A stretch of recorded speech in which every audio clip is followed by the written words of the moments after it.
bigyan natin ng reaction, opinion itong post ni Kitty Chu. Isinare niya ang post ng GMA News. Manawagan ng Department of Foreign Affairs o ang PBBM admin. Department of Foreign Affairs nanawagan sa mga Pilipinong nasa abroad na ipagbigay alam sa kanila o sa mga embahada kung sakaling makita at may malaman silang impormasyon kaugnay sa kinaroroonan ni Saldico. Oh. So, ito ang comment ni Kipicho. Billions in confidential funds and intelligence funds, lalo na sa Pangulo, pinakamalaki. And our Department of Foreign Affairs has been reduced to looking for Saldico this way just because John Vic Rimulya said DILG is no longer responsible. Ano ba yan? Nag-surrender na si Secretary John Vic? Hindi. Nung una wala kaming sasantuhin. Huhuliin namin kayo. Ganun siya Nung bagong upo siyang DILG, tapos nandyan na yung mga warrant of arrest. Very confident siya Hindi daw makakapagtako. Ngayon, ano yan? Hindi na, hindi na siya responsible. So, sinong responsible? PNP? Basta Marcos admin. Mahina. Anong silbi yung tanong, mga OFWs natin, handa ba silang tumulong sa pagbigay ng informasyon? Ay, nako. Tingnan natin ang reaksyon ng taong bayan. 5,600 ang nag-react, 4,600 ang tumatawa, 46 ang galit, 992 lang ang nag-like. Ganyan ka liit, mga 90% ang hindi naniniwala dito sa panawagan ng Administrasyong Marcos. Basta tayo sa mga comments. Kerwin Guevara, OFW to, sabi niya, bakit namin sasabihin? Mismo yung magpinsan ang nagpatakas dyan. Oo nga. Pinatakas nila Ngayon, nung naipit sila, gusto na nilang magpakitang gilas.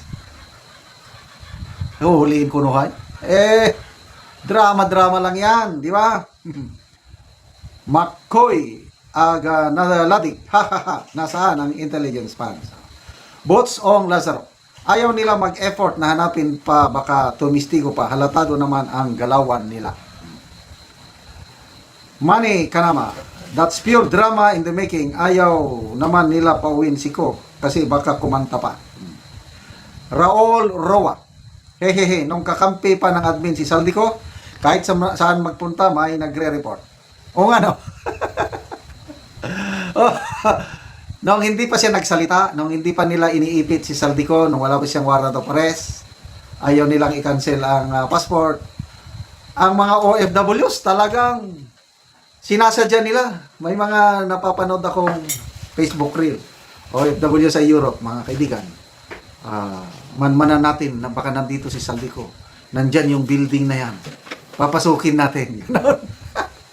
Tapos mamaya may makasalubong Saldico na OFW, videohan ka agad. Report ng report ang mga OFWs nung magkakakampi pa sila. Nung lumaban na si Saldico, nung nagsalita na siya, binulgar niya na ang nalalaman. Marami ng OFWs na kumampi ka Saldico. Ay, nako. Ngayon, bumaliktad na, wala nang gustong mag-report. Hindi ba kayo nakakahalata? Francis Estioco, hirap kay Saldico pero easy lang kay Alice Go. Ano yung sabi ta? Crowdsourcing. Ramir Pilapil, si Tebes, sandali lang natukoy location. Baka may nakaharang na basura kaya di makita. G.A. Manhares, so nasaan ang confidential funds at asan ang sinasabi nilang Interpol? Kung kuno, pag pangangailangan daw ng tulong ng Pilipinas. John Vic, wag na nating hanapin si Saldico kasi si Sara naman talaga magiging presidente. Hayaan na lang natin sila ang maghanap. At least, nasa atin ang intelligence fund at confidential funds. Basta magpapresko na lang ako parati na hinahanap natin si Saldi at Atong ang losot. Vicencio Perez, mahirap maghanap kapag nakapikit. Lalo na di sila sigurado mapapabaliktad nila kwento ni Saldico. So, ibig sabihin, walang nakakalam, pati si John Vic Remulla, yung sinasabi niyang nasa Spain, Portugal, alanganin pala yun.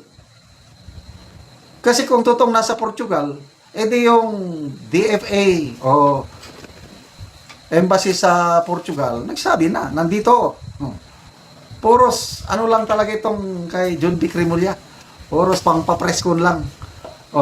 Di ba nakakuha si Saldico ng sworn affidavit niya sa saan ba yun? Austria o basta European country. Kaya nagtaka si John Vic, paano siya nakapunta doon? Talagang naiisahan kayo ni Saldico. So, good luck sa inyong paghahanap. Good luck sa inyong pagpapakulong. Ano ngayon? Tapos ng Valentine's, wala pa rin nakakulong. Anong next occasion? Ito. Bago mag Holy Week, may makukulong na. Sige. Kailan bang Holy Week? April 2, 3, 4, and 5 yata. Sige. Sana may mapakulong na kayo bago mag Holy Week. Good luck sa administrasyong ito. Salamat mga kaibigan sa inyong pagsubaybay sa ating channel.